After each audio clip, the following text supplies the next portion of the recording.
નમસ્કાર મિત્રો, Amul MCA software દ્વારા સભાસદની માહિતી અને બેંક માહિતી તમે કેવી રીતે અપડેટ કરી શકો અથવા કેવી રીતે નવા નામ એડ કરી શકો જેમાં પ્રોપરલી વિગત સાથે તમે એન્ટ્રી કરી શકો.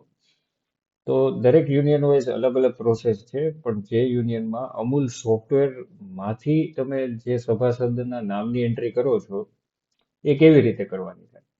તો સૌપ્રથમ આપણે તમારા ચાલુ મંડળીમાં રહેલા દરેક સભાસદોના બેંક માસ્ટર પહેલા તમારે બનાવવું પડશે. દાખલા તરીકે તમારે અત્યારે 50 સભાસદ છે અને 50 સભાસદના બેંક ખાતા આરડીસી બેંકમાં છે, ઉદાહરણ તરીકે. તો સૌથી પહેલા તમારે બેંક માસ્ટરમાં જઈને બેંક ક્રિએટ કરવી પડશે અને ત્યારબાદ દરેક સભાસદમાં એ બેંક જોવા મળશે. તો બેંક આપણે કેવી રીતે એડ કરીએ એ તમને બતાવું. તો માસ્ટરમાં તમારે જવાનું છે. માસ્ટરમાં જઈ ક્લિક કરીને સભાસદ બેંક માહિતી ઓપ્શન આવશે. તો આ સભાસદ બેંક માહિતી ઉપર તમારે ક્લિક કરવાનું છે. નવું સુધારો રદ ઓપ્શન છે. આપણે નવી બેંક એડ કરવાની છે એટલે નવું ઉપર ક્લિક કરશો. અહીંયા બેંકનું નામ ગુજરાતી, અંગ્રેજી, બેંક આઈએફએસસી કોડ, એમઆઈસીઆર કોડ, ઘણી બધી ડિટેલ માંગે છે. જેટલી વિગત તમારી પાસે હોય એટલી નાખવી જરૂરી છે. આ 3 ફિલ્ડ એવા છે જેમાં લાલ ફૂદડી છે, એ 3 ફિલ્ડ ફરજિયાત. બાકીના ઓપ્શન જો તમારી પાસે હોય ડિટેલ તો તમે નાખી શકશો. ઉદાહરણ તરીકે આપણે આરડીસી બેંક આપણે ટાઈપ કરીને એન્ટ્રી કરીએ. તો આરડીસી બેંક, ઉદાહરણ તરીકે આપણે એનું બ્રાન્ચનું નામે શોર્ટમાં આપણે લખી દઈએ, જેથી કરીને તમારે મલ્ટિપલ બેંક હોય જ્યારે તમે સભાસદ ક્રિએટ કરશો. દાખલા તરીકે RDC bank Kalavad, RDC bank Jamnagar, RDC bank Rajkot, એવી રીતના અલગ અલગ બેંક હોય. તો તમે કેવી રીતે ત્યાં સિલેક્ટ કરવા ટાઈમે તમને બેંકની બ્રાન્ચ પણ દેખાય. તો આપણે બેંકનું નામ જ એવું પસંદ કરવાનું જેથી કરીને તમે લોકો કન્ફ્યુઝ ન થાવ. તો આરડીસી આપણે રાજકોટ સિલેક્ટ કરીએ, બરોબર છે. તો હવે અહીંયા બેંકનું નામ ગુજરાતી છે, તો બેંકનું નામ ગુજરાતીમાં તમારે ટાઈપ કરવાનું રહેશે R D C bank Rajkot, બરોબર છે. હવે અહીંયા બ્રાન્ચ પૂછે છે, તમે અલગથી તમે ટાઈપ કરી શકશો રાજકોટ. બ્રાન્ચ કોડ અવેલેબલ હોય તો, નકર તમારે ડાયરેક્ટ આઈએફએસસી કોડ GSEB એવું કંઈક છે, 0RJT0001. આ એક એક્ઝામ્પલમાં મેં લખેલું છે. તમારે જે બ્રાન્ચ આઈએફએસસી કોડ હોય એ પ્રમાણે તમે અહીંયા આઈએફએસસી કોડ લખી શકશો. એ તમને પાસબુકમાં જોવા મળશે, સભાસદની પાસબુક. હવે દાખલા તરીકે આ એક બેંક આપણે બનાવી અને સેવ કરી. હજી એક આપણે બેંક બનાવીએ, ઉદાહરણ તરીકે આઈસીઆઈસીઆઈ, બીજી કોઈ અન્ય બેંક, જેથી કરીને તમને સભાસદ માસ્ટરમાં જોવા મળે. તો આઈસીઆઈસીઆઈ બેંક આપણે લખીએ રાજકોટ.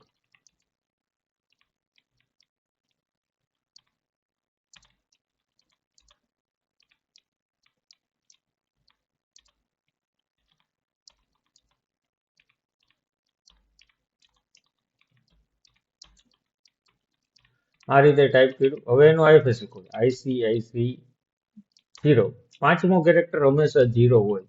કોઈ પણ બેંકના આઈએફએસસી કોડમાં પાંચમો કેરેક્ટર જે આવશે એ 0 હોય, ઓ નો હોય. એટલું એક યાદ રાખજો. અહીંયા ઓ લખશો તો સેવ નહીં થાય, એટલે 0 આવશે.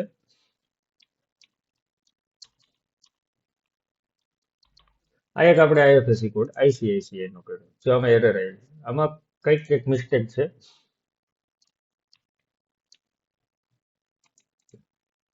આઈસીઆઈસીઆઈ બેંક બની ગઈ, બરોબર છે. આ બે બેંક બનાવી. બેંક બનાવ્યા બાદ તમે જ્યારે સભાસદની એન્ટ્રી કરશો અથવા એડિટ કરશો, જે સભાસદ બનેલો છે એમાં બેંક સિલેક્ટ કરવાની છે. તો કેવી રીતે કરવાનું, નવો સભાસદ હોય તો કેવી રીતે કરવાનું. તો દાખલા તરીકે આપણે માસ્ટરમાં સભાસદમાં જઈએ. સભાસદમાં ગયા પછી આપણે 125 નંબરના સભાસદમાં દાખલા તરીકે સુધારો કરવાનો છે. તો આ 125, આના ઉપર આપણે ક્લિક કર્યું, બરોબર છે. એટલે એનું ફોર્મ ખુલશે. આ સભાસદનું ફોર્મ ખુલ્યું, જેમાં અંગ્રેજીનું નામ, ગુજરાતીનું નામ, જન્મ તારીખ ને એ બધી વિગત નાખવાની છે. તો ઉદાહરણ તરીકે આપણે એક અહીંયા સભાસદનું નામ લખીએ. તો આપણે સભાસદનું નામ સભાસદ, અને ગુજરાતીમાં એનું પૂરું નામ તમારા આધાર કાર્ડ પ્રમાણે નાખવાનું છે. ઉદાહરણ તરીકે આખું આપણે ચેક કરવા માટે નામ લખીએ તો રમેશભાઈ મહેશભાઈ પટેલ. ગુજરાતીમાં રમેશભાઈ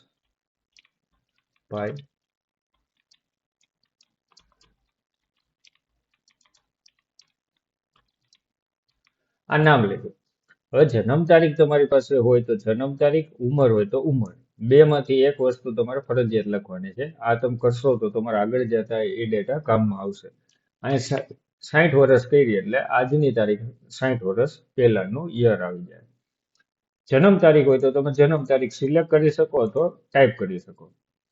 પુરુષ છે કે સ્ત્રી, આ વસ્તુ ખાસ તમારે અપડેટ કરવાની છે તમામ સભાસદોમાં. જે સભાસદ અત્યારે ચાલુ છે તમારી મંડળી ઉપર દૂધ ભરાવે છે, મહિલા મંડળીમાં તમામ સભાસદો મહિલા હોવા જોઈએ, પુરુષ સભાસદમાં પુરુષ હોવા જોઈએ.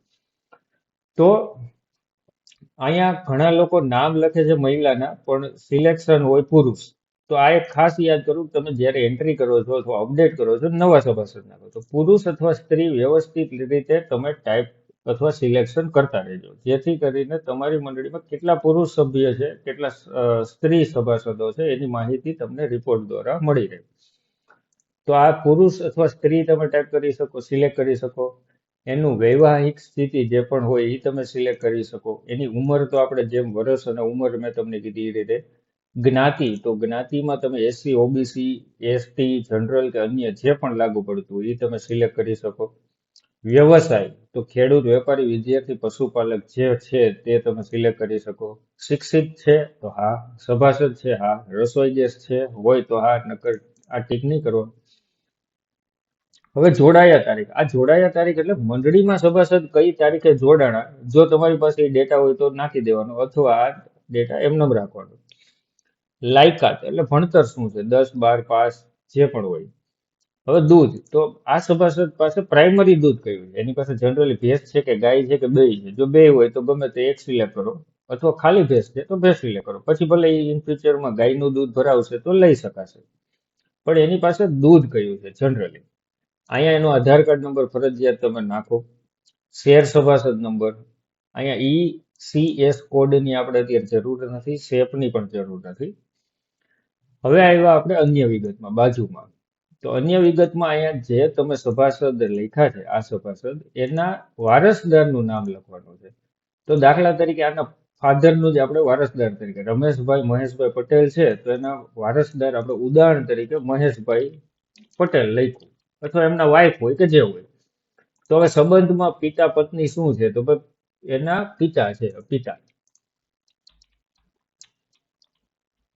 તો આ જ વસ્તુ આપણે ગુજરાતીમાં ટાઈપ કરી લઈએ. બરોબર છે. હવે એની ઉંમર શું છે, તો આમની ઉંમર દાખલા તરીકે 65 વર્ષ હતી તો એમની ઉંમર છે 80 વર્ષ. ઉદાહરણ તરીકે આપણે એક એક્ઝામ્પલ લઈએ તો એની એજ કેલ્ક્યુલેશન થઈ જશે. જન્મ તારીખ હશે તો જન્મ તારીખ નાખજો, અને આધાર કાર્ડ એમનું ફરજિયાત વારસદારનું નાખજો. આના પછી તમે પશુની વિગત નાખી શકો કે ભાઈ ભેંસ છે, દેશી ગાય, ગીર ગાય કે ગાય HF છે. આપણે ઉદાહરણ તરીકે ભેંસ છે, એની પાસે બે ભેંસ એવી છે દૂધ આપે છે, વસુકેલી એક છે, વાછરડું એક છે, એટલે ટોટલ એની ભેંસની સંખ્યા થઈ 4. જમીનની ડિટેલ તમે નાખી શકશો. અહીંયા મોબાઈલ નંબર, આ ફરજિયાત ધ્યાન રાખજો. અહીંયા જે પણ તમે નંબર લખશો આ નંબર એમનો રજિસ્ટર મોબાઈલ નંબર તરીકે રજિસ્ટર થશે. એટલે આ સભાસદ જે રમેશભાઈ છે એ સભાસદને એના દૂધના હરેક ટ્રાન્ઝેક્શનમાં એને SMS મળી શકે અને ફાર્મર એપનો યુઝ કરી શકે. તો મોબાઈલ નંબરનું રજિસ્ટ્રેશન અહીંથી થશે. પછી દસ્તાવેજ, તો તમારી પાસે કોઈ સભાસદ જ્યારે નવા જોડાય ત્યારે કોઈ પણ એક આધાર પુરાવો આપે, તો એ આધાર પુરાવાની વિગત તમારે નાખવી હોય તો દાખલા તરીકે L લખશો તો લાયસન્સ આવી જાય, ડ્રાઇવિંગ લાયસન્સ, એનો નંબર નાખી દો. એટલે તમારી પાસે પ્રૂફ રહે, આ સભાસદનું પ્રૂફ મારી પાસે ડ્રાઇવિંગ લાયસન્સ છે જેનો નંબર આ છે. અહીંયા એનો ડ્રાઇવિંગ લાયસન્સ નંબર તમે ટાઈપ કરી શકો જે પણ હોય. હવે આવ્યા બેંક ડોક્યુમેન્ટમાં, તો એ અત્યારે આમાં જરૂર નથી. બેંક ડોક્યુમેન્ટ મતલબ તમને જ્યારે સભાસદ જોડાણ બેંક રિલેટેડ એમણે જે પણ ડોક્યુમેન્ટ આપ્યું હોય, પાસબુક કે તો એના નંબર શું છે. તો જો કે આપણે આ વસ્તુની અત્યારે હાલમાં જરૂર નથી. કુટુંબિક વિગત, જે રેશન કાર્ડનો ડેટા આપણે રિલેશનનો ડેટા નાખીએ છીએ એ નાખી શકશો. આની પણ અત્યારે જરૂર નથી. સભાસદ મેપિંગ, તો સભાસદ મેપિંગમાં ખાસ આપણે જે બેંક બનાવેલી છે બેંક માસ્ટરમાં, એ બેંક તમને અહીંયા જોવા મળશે. આઈસીઆઈસીઆઈ રાજકોટ અને આરડીસી બેંક રાજકોટ, જો બે બેંક આવી. આપણે નામ જ એવું સેવ કર્યું હતું જેથી તમને બ્રાન્ચે દેખાય. આરડીસી બેંક તમારી પાસે બે હોય અલગ અલગ બ્રાન્ચની, એક દાખલા તરીકે રાજકોટની છે અને બીજી નજીકની તમે લઈ લો ગૌરીદળની છે. તો તમે જ્યારે આરડીસી બેંક રાજકોટ તમે સાઈડમાં નહીં લખો તો આરડીસી બે વાર બતાવશે. કઈ આપણે ગૌરીદળની છે રાજકોટની છે એ નામના આધારે થાય. તો અહીંયા આપણે વ્યવસ્થિત આરડીસી બેંક રાજકોટ છે તો આપણે સિલેક્ટ કર્યું. પછી આ જે સભાસદ છે એનું ખાતું કયું, બચત છે કે વર્તમાન, તો આપણે બચત. હવે એનો જે પણ ખાતા નંબર હશે એ ખાતા નંબર તમારે અહીં વ્યવસ્થિત બે વાર જોઈને નાખવાનો છે. ઉદાહરણ તરીકે આપણે આ ખાતા નંબર નાખ્યો, તો આમાં કોઈ એક ડિજિટ મિસિંગ નથી ને, એ એક ખાસ જોજો. જો અહીંયા કોઈ પણ એક આંકડાઓ તમે મિસ કરેલો છે લખવામાં, તો બેંક સ્ટેટમેન્ટ ચૂકવણામાં તમને એ સભાસદ દેખાશે મિસિંગ એકાઉન્ટ સાથે, અને એમાં જ્યારે પેમેન્ટ કરવામાં આવશે ત્યારે ફેલ થાય. તો આ એક ખાતા ખાસ વ્યવસ્થિત બે વાર ચેક કરી પછી તમારે અહીંયા નાખવાનું. આ નખાઈ જાય પછી તમે સેવ અને બંધ કરશો એટલે આ સભાસદ તમારો અપડેટ થઈ જશે. આપણે 125 નંબરનો સભાસદ છે, આ સેવ અને બંધ કર્યું. તો આ 125 નંબરનો જે સભાસદ છે એની અંદર ડિટેલ અપડેટ થઈ ગઈ. આ સભાસદને આપણે ફરીથી એકવાર ઓપન કરીને જોઈ લઈએ. તો આ સભાસદની અંદર જો તમને વ્યવસ્થિત બધી ડિટેલ જે આપણે સેવ કરી એ બધી ડિટેલ્સ આની અંદર અપડેટ થઈ ગઈ છે. તો આ મુજબ તમે દરેક સભાસદની ડિટેલ્સ એકવાર અપડેટ કરશો તો આપણે આખી જિંદગી, મતલબ જ્યાં સુધી મંડળીના કાર્યકાળમાં આપણે અન્ય રિપોર્ટ, ઘણા રિપોર્ટ સભાસદ રિલેટેડ જોતા હોય તો ડાયરેક્ટલી તમે એન્ટ્રી કરેલી હશે તો જોવા મળશે. દાખલા તરીકે જનશ્રી વીમા લઈ લો, ગ્રુપ વીમા લઈ લો, સભાસદની ડિટેલ લઈ લો. બીજા અન્ય તમારે બેંક પેમેન્ટ ચાલુ કરવું હોય તો બેંકની ડિટેલ નાખેલી હશે તો તમે યુઝ કરી શકશો. તો જેટલી ડિટેલ તમે મેક્સિમમ આની અંદર અપડેટ કરશો એટલું યુઝ તમને અને સંઘને થશે. તો આ વિડીયો મારફતે મારે તમને ખાલી સભાસદની ડિટેલ અને બેંકની ડિટેલ કેવી રીતે અપડેટ કરવી એની માહિતી આપવી હતી. અને આ વિડીયોમાં તમને જો વધુ જાણકારી જોતી હોય તો તમે સંપર્ક કરી શકો છો.